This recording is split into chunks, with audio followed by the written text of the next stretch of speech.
Good evening, everyone. I'm George Xanatopoulos. I chair the Adult Education and Public Affairs Committee at Kenilworth Union Church. And it is my terrific pleasure tonight to introduce this evening's guest speaker, Chicago's Mayor Lori Lightfoot.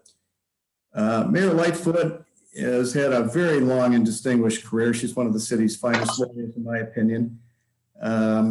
Has worked extensively both in the public and private sectors. In the public sector, she served as Chief of Staff and General Counsel of the Chicago Office of Emergency Management and Communications, interim First Deputy of the Chicago Department of Procurement Services, Chief Administrator of the Office of Professional Standards, did a stint as an Assistant U.S. Attorney in the Northern District of Illinois, has served as president of the Chicago Police Board and chair of the Police Accountability Task Force.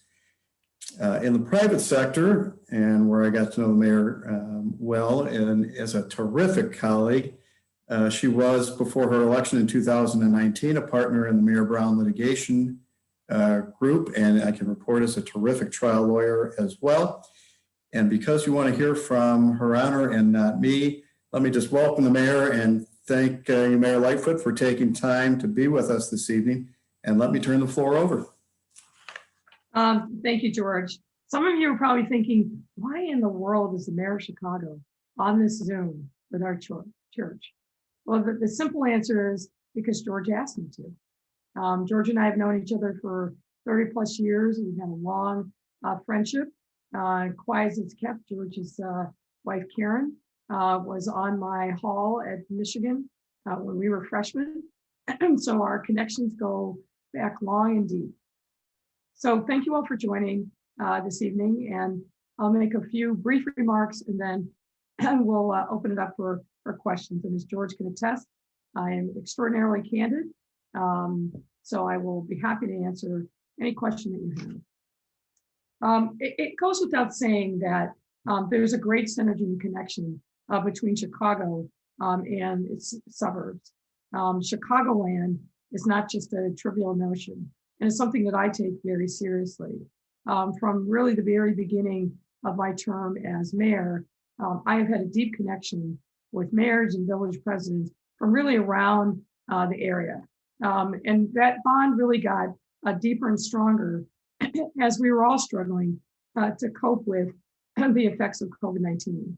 Back in February of 2020, I started a meeting every Sunday night with a group of mayors and village presidents from around the area, sometimes 200, sometimes 300, because we were all struggling to figure out what COVID meant for us, what it meant for a region, and how we could best respond to our residents' needs. And as the largest city in the area, obviously we were blessed with a tremendous amount of resources, particularly when it came to public health. And we wanted to share those resources with communities, north, south, east, and west. And so we did that. So also you should know that as part of a recovery task force that I stood up a year ago, we made sure that we included regional representation, because as Chicagoland goes, so does Chicago, and vice versa. So I wanted to give you that context for why I think making sure that we have close connection to our neighbors is critically important. I also know that a number of you at one point in your life maybe lived in the city of Chicago, maybe your children or grandchildren do now, or maybe you worked in the city. So our fates are intertwined. So I want to talk to you about two important things that are top of mind for me. The first is education. In thinking about the challenges of public education in particular over this long, difficult year, where in 2019-2020 school year, we had to quickly stand up a remote learning platform that didn't exist before. And we did as best we could, but we learned a lot from that experience. And we were determined to make sure that we started the 2020-2021 school year even stronger and better. And we made significant strides. But if you follow the news, I'm a firm believer that there's no replacement for in-person learning. So to me, it was critically important that we give our parents and our students an opportunity to come back to in-person learning, if that was the best option for them and their families. And I'm happy to report that we were successful in doing that. Against great odds and an unnecessary foe in the Chicago Teachers Union, but it was important to me that we create that opportunity and pathway to get back to in-person learning. I know as a mother of a 13-year-old that even though my daughter has every resource at her fingertips and my wife was able to stay home and help support her, her social life really revolved around school and her friends and her classmates and all the extracurricular activities that she missed because she wasn't back in school full time. Now, I want to make sure that education is truly the great equalizer that it was for me growing up. I grew up in, excuse me, a small town in Ohio. Both of my parents worked really hard to make sure that my siblings and I had a real opportunity to take advantage of what life had to offer. And education was the key. We didn't have a lot. My mom, for most of my growing up years, worked as a nurse's aide in mental hospitals and nursing homes. At the end of her work life as a home health care aide. My father worked as a janitor in a factory. So we struggled a lot financially, but they gave me the gift of learning. And I want to make sure that all of our children have that same opportunity. And it's been a struggle over this year. And we've seen a lot of learning loss, not just here in Chicago, but really across the country. But if we're going to be a true great global city, we have to make sure that we build that village around our kids. And public school and education is a critical part of that. We also have to make sure that by the time that a young child comes to preschool or kindergarten, that they're set up for success. And that means that we've got to think about extending that village to really from birth until they get to school and thereafter. We spend a lot of time and resources providing extra support for our students in high school and junior high school. But I want to make sure that we have a system that by the time a child is in third grade, they are a confident, literate learner. Let me say that again, a confident, literate learner. That they have confidence in their ability to tackle the academic challenges that come their way. That they are confident because they've come through a system of supports from teachers, from principals, and other supports around them.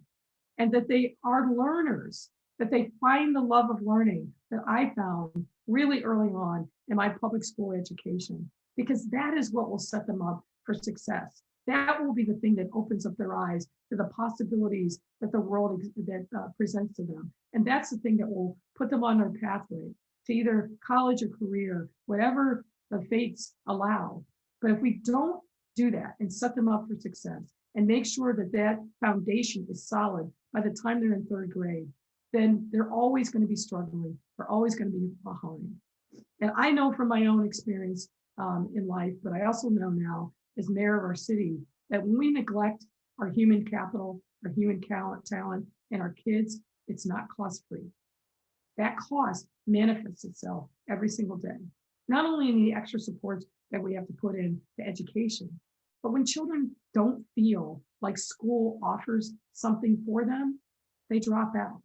That light that we see in those toddlers and young kids that are enthusiastic and just happy to be alive and be with the people that they love, that light starts to go out.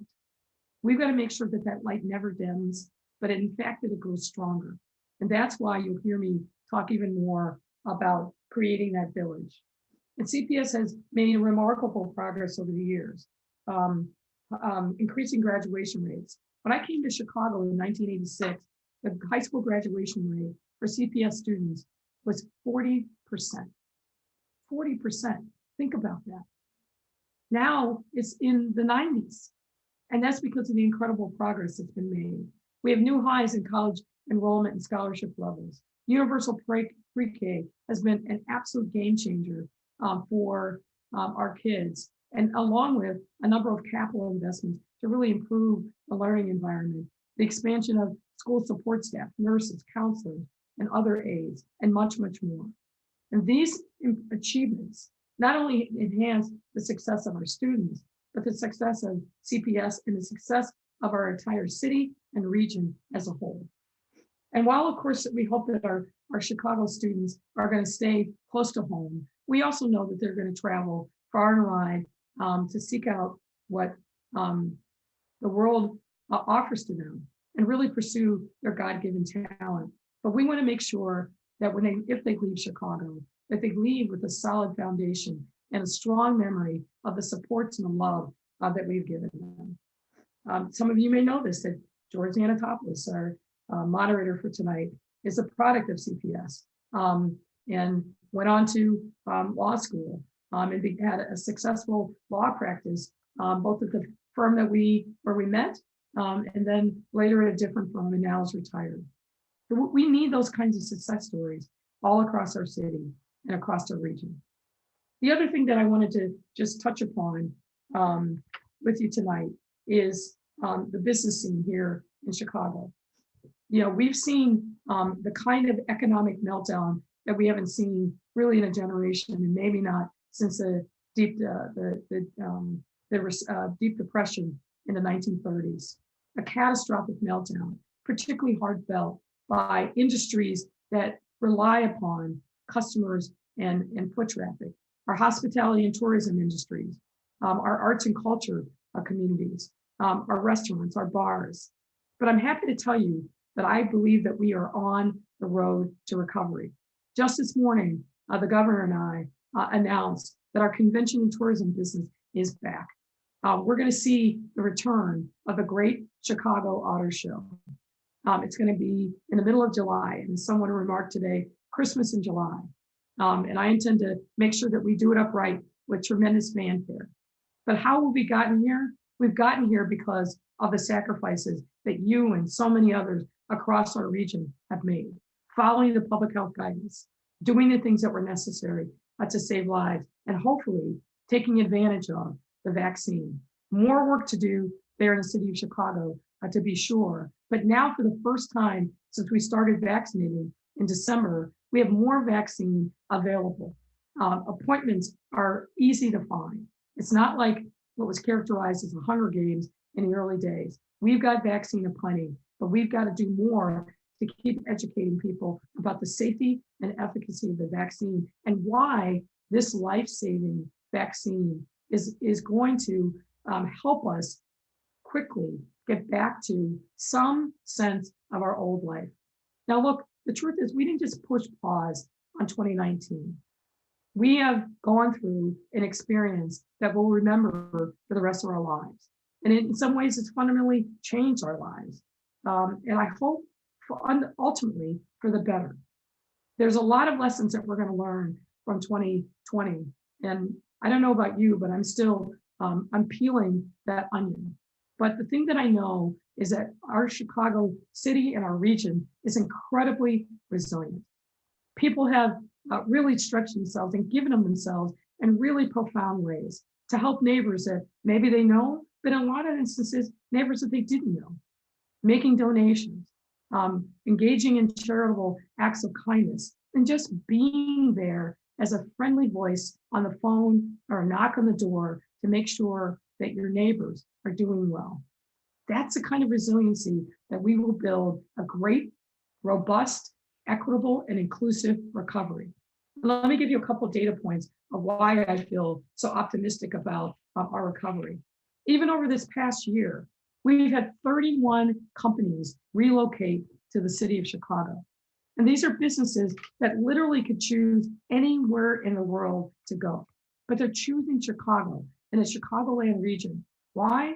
Because of the diversity of our economy, because of the strengths of our core business sectors, from hospitality and tourism to transportation and logistics, manufacturing, healthcare and life sciences.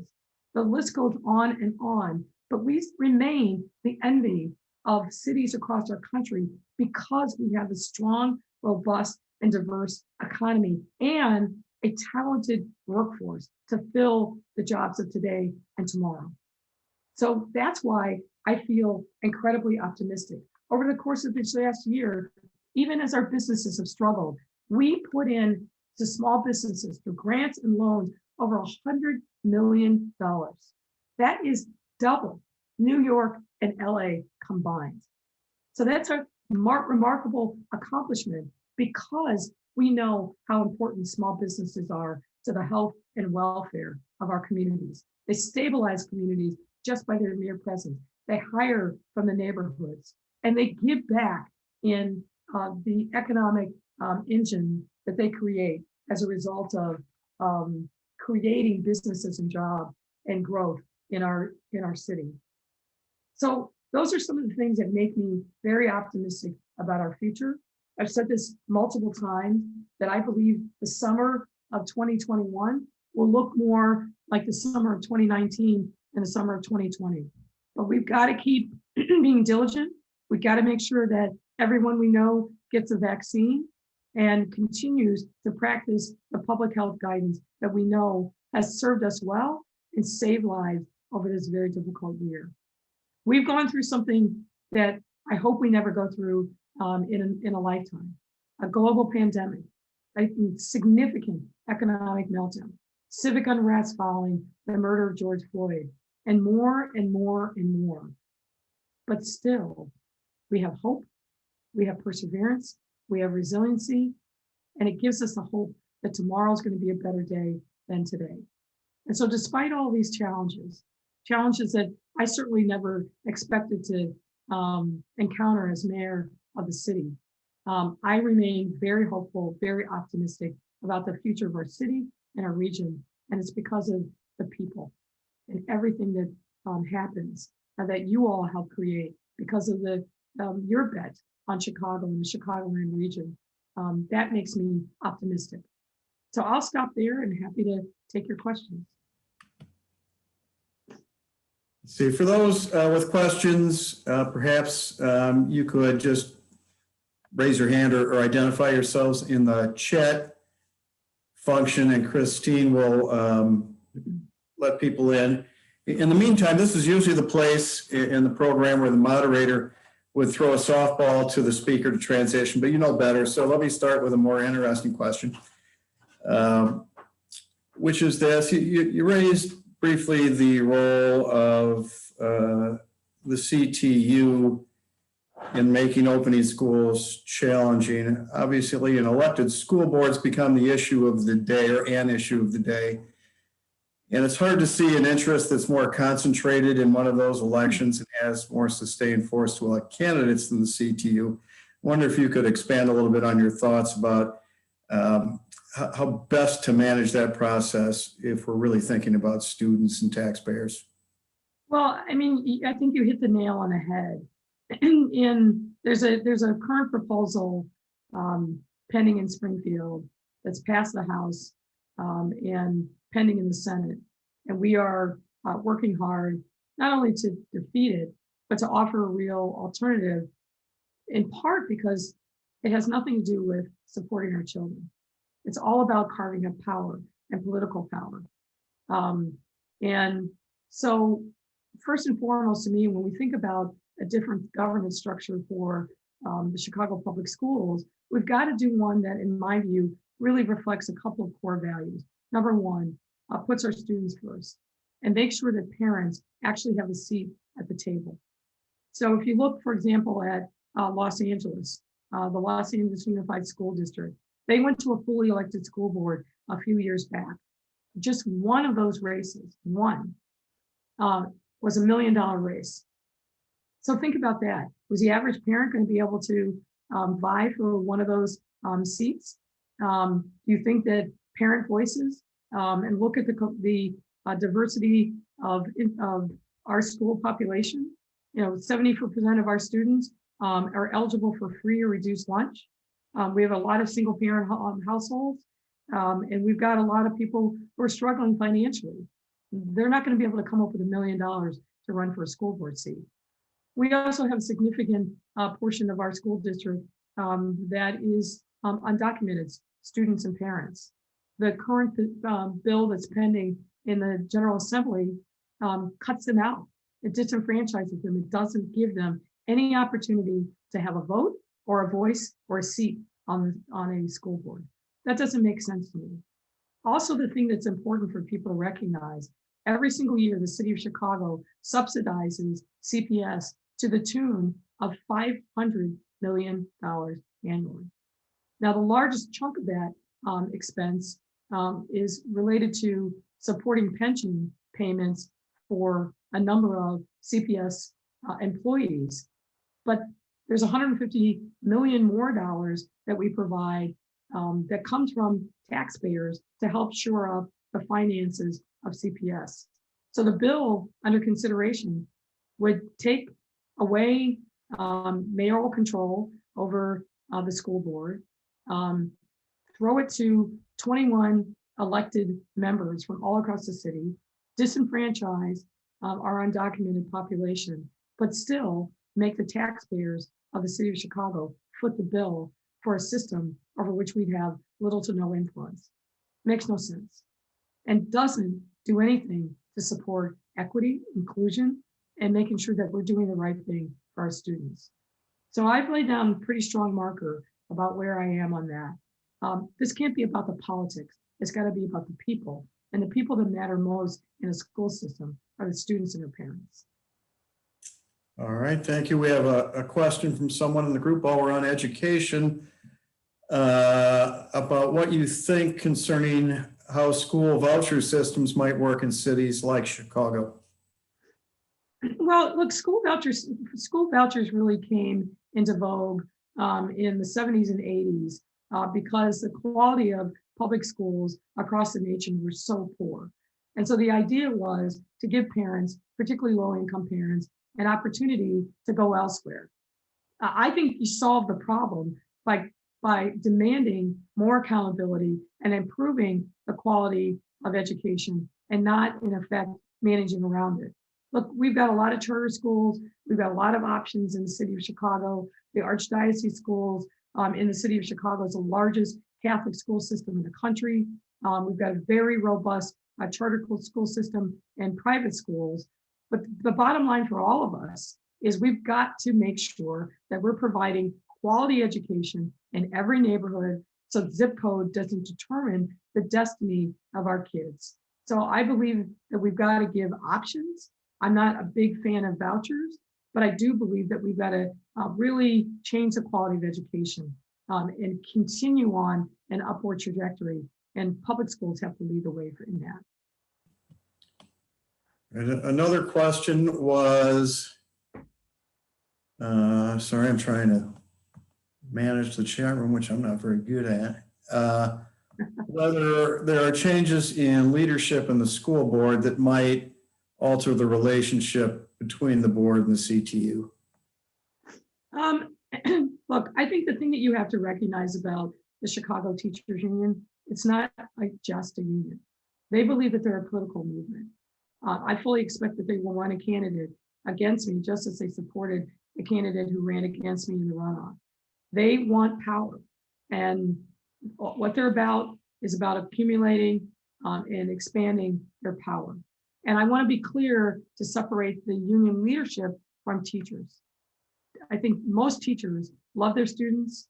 They work hard. They make incredible sacrifices, all to make sure that young people have the opportunity to learn and thrive. But that is different than leadership of the Chicago Teachers Union, which, as I said, aspires to political power. You look at the amount of money from their union dues that they spend in trying to influence elected officials at the local city level and the city council, but also in the state legislature. They're a political party, pure and simple. And if you view them through that lens, then what they do and how they operate and what their means and methods are make a lot more sense. They're not merely a union. We have 40 plus unions across our city, and we have great relationships with all but two, the Chicago Teachers Union and the Fraternal Order Police. Two sides of coin, which they would burn me in effigy for putting them together. But they have very similar aspirations and tactics. And I don't think, frankly, serve the best interests of their members. But what I know for sure with the Chicago Teachers Union, they very rarely talk about our children. And to me, that says it all. All right, if we have time for one or two more, while we're on pensions, let me try to summarize. Obviously, at every level of government in Illinois, Chicago, the county, the pension underfunding overhang is a significant factor in governing really at every level. Census numbers have just come out, and we are one of 3 states to have actually lost population. The city's population was flat when most major cities are growing. The arithmetic on pensions has become troubling, but raising taxes in anything close to those numbers would seem to exacerbate the outmigration issues. What are your thoughts about how to address these pensions without killing the golden goose?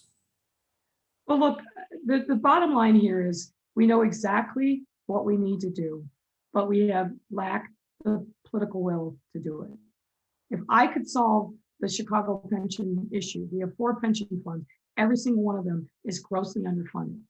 I have very little to no power to solve that problem myself. If I could, that would have been one of the first things that I tackled now almost 2 years ago when I came into office. I have to have support and partnership in Springfield. And interestingly, I've been talking a lot about pensions because we are on the precipice. It's going to, if we don't do something soon, we are going to end up with pension funds going bankrupt. That serves nobody's interest. And we are one of the few states in the nation that, for example, don't tax public pension retirement income. That makes no sense. The money goes in tax-free, the money comes out tax-free. It makes no sense. We have a compounding COLA that is really driving a lot of the underfunding of our pensions. That's unsustainable over the long term. It's hard for us to even have a conversation, not about existing members. I do believe pensions are a promise, and I don't think you can undercut people. I grew up in a small steel town in the 60s and 70s where the men, mostly men, that worked in the mills lost their pensions, and there were no good jobs to replace those monies that they thought they had saved for their retirement. So I have very strong feelings about that, but I also know our current system is absolutely fundamentally unsustainable. And that's particularly true. And when you look at the state pension fund, which is no better. I said to a state legislative leader on the Senate side recently, we've got to do something about pensions. And you know what he said to me?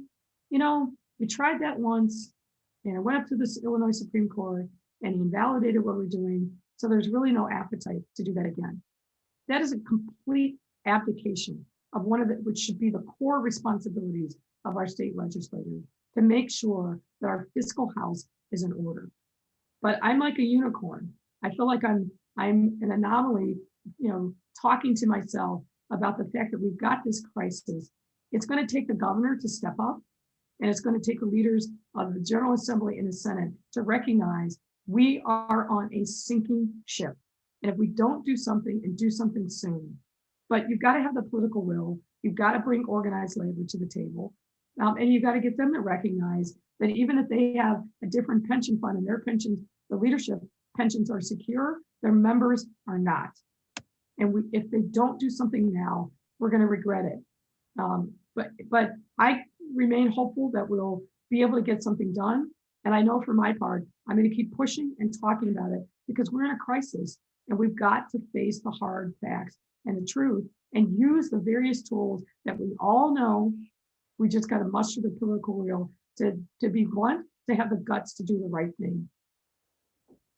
Thank you. Let's shift topics and then we'll turn you loose after this one. But there's interest in a number of different kinds of questions. So I'll just open the topic to you, which is violent crime in the city, which is obviously front and center, I'm sure, in your thinking. Yep. So if you can chat with the group about your. Sure. So the first thing I do every morning is look at my work phone, and I look at the number of shootings that's happened overnight. I look at whether or not there have been homicides. It's devastating. And we can never get numb to it. And it's been particularly difficult over the last year. I have a lot of conversations with my fellow mayors across the country, and literally every major city in the country has seen an explosion in homicides and shooting over this last year. What is it about this last year that's made things so difficult? Well, here's what I think. When you think about public safety, it's not just about the number of police that you have. Public safety is a real ecosystem. It is everything from, of course, law enforcement, not just local police, but our federal partners, FBI, ATF, DEA, and U.S. Attorney's Office. It's the court system, the criminal court system. It's the state and local prosecutors, but it's also community groups that may not resonate for people as crime prevention, but when you're providing supports and resources to individuals and families, you're not only doing the Lord's work, you're also providing a lifeline to them to help shore them up. And that's also part of the public safety ecosystem. Every single part of that ecosystem, from law enforcement to social services group, to community groups, every single part of that was dramatically affected by COVID-19. In the city of Chicago, we had 3 members of the police department die from COVID-19, and it sent a ripple through the department. They were afraid for much of 2020 to interact with members of the public for fear of getting sick from COVID. Our federal partners stayed home for most of 2020 when COVID-19 hit. The federal courts were closed and really didn't open until, well, if I'm honest, fully until this year. Our criminal courts in Cook County still are not fully open. We really haven't had meaningful criminal trials in Chicago, Cook County, for 13 months and counting. What does that mean? I'll give you a couple data points. In February 2019, we had about 1,200 people on electronic monitoring. And that's, pre-trial release, you get an ankle bracelet, you're supposed to be restricted in your movements and activity, and somebody's supposed to be monitoring. And I will just tell you, in Cook County, that actually doesn't happen. But that number in February went from 1,200 to 5,000 by May, and it's grown exponentially. Cook County Jail, as some of you may remember, was a COVID hotspot of national attention for much of the first part of the pandemic. So what happened was nobody wanted to put anybody in Cook County Jail, which I understand, but we have people charged with murder, shootings, and other violent crimes that are out on electronic monitoring, many of whom who have cut their bans. We're arresting people that have ankle bracelets on them. We're arresting people who should have an ankle bracelet on, be at home, and have cut them and are out on our streets. So when you don't have an effective electronic monitoring system, as Cook County does not have, when you don't have accountability because the criminal courts are closed, guess what happens? The bad guys become emboldened, and they are terrorizing some of our most challenged neighborhoods in the city of Chicago. So that ecosystem has to be strong, every part of it, because if it isn't, it doesn't work. And if it doesn't work, public safety fails. And we don't give any justice to the victims, and we don't give any relief for the people that just want to be able to live their life peacefully. The last thing I'll say is Chicago is awash in illegal guns. Not in every neighborhood, but in many neighborhoods on our south and our west side. Every year, the Chicago Police Department takes more crime guns off the street than New York or LA combined. It's not because we have a better strategy, not because we pay more attention to it. It's because we're proximate to Indiana and Wisconsin and Michigan. And we have a consistent problem with guns being run from southern states like Mississippi. So again, regardless of your politics, I believe we've got to have common sense gun regulation in this country. It cannot be that you're so dangerous that you can't get on an airplane, but you can possess a gun. You think about the individual who committed a mass shooting recently in Indianapolis. His own mother said, he's sick, he needs mental health, he should not have a gun. The police came and he took away his shotgun, and then he promptly went out and bought semi-automatic weapons that he used to shoot up a FedEx facility and kill and maim. That doesn't make any sense. That has nothing to do with First and Second Amendment rights. It doesn't impinge upon hunting. But when we are surrounded, as we are in the city of Chicago, by places that place less of a premium on human life than we do, and allow anybody to get guns. For example, you probably heard about the unfortunate shooting of a 13-year-old in Chicago. The gun that he possessed was purchased in a parking lot in Indiana with cash, and then brought to Chicago. And guess what? Ended up in the hands of a gang member who was grooming that 13-year-old to be a member of that gang. So I wish, as the city of Chicago mayor, I was all powerful, because there's a lot of problems that I would cut to the chase and solve. But when it comes to public safety, I have to have partners. I have to have partners from the federal government, state government, but in particular, I have to have partners in the county.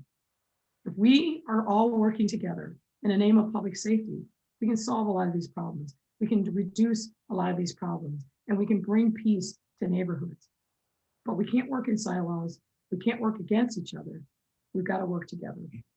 And that's a challenge, but it's also an opportunity. All right, I'm going to go back on my promise that was the last question, only because of the questioner and the question. Trent Anderson is a member of our congregation, and Trent asked the following. I know you're a Sox fan. What did you think of Carlos Rodon's no-hitter? So we'll have that as the closing item. Thank you, Trent. That's a great way to end. And for those of you who don't know, Trent's also one of my former partners and a great friend. I was absolutely thrilled. I'm a little concerned about the recent injuries of the Sox. I thought and still hope that this is our year to finally break through. And George, I know you're a Cubs fan, and I've forgiven you for that.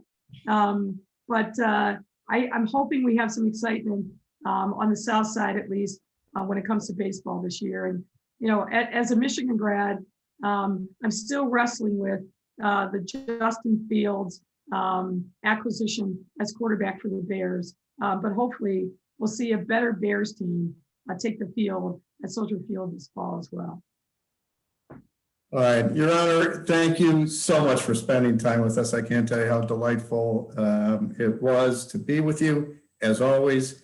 How appreciative we all are. And thanks to everyone who attended and all the questioners. We look forward to wonderful work we appreciate the wonderful work you have done. Look forward to more. And I will just say personally, I still can't believe you did this, but thank you. Well, it's my pleasure, and feel free to invite me back. Be safe, everyone. Make sure you get your vaccine. And let's have a great summer. All right. Thank you very much, Your Honor. Thank you.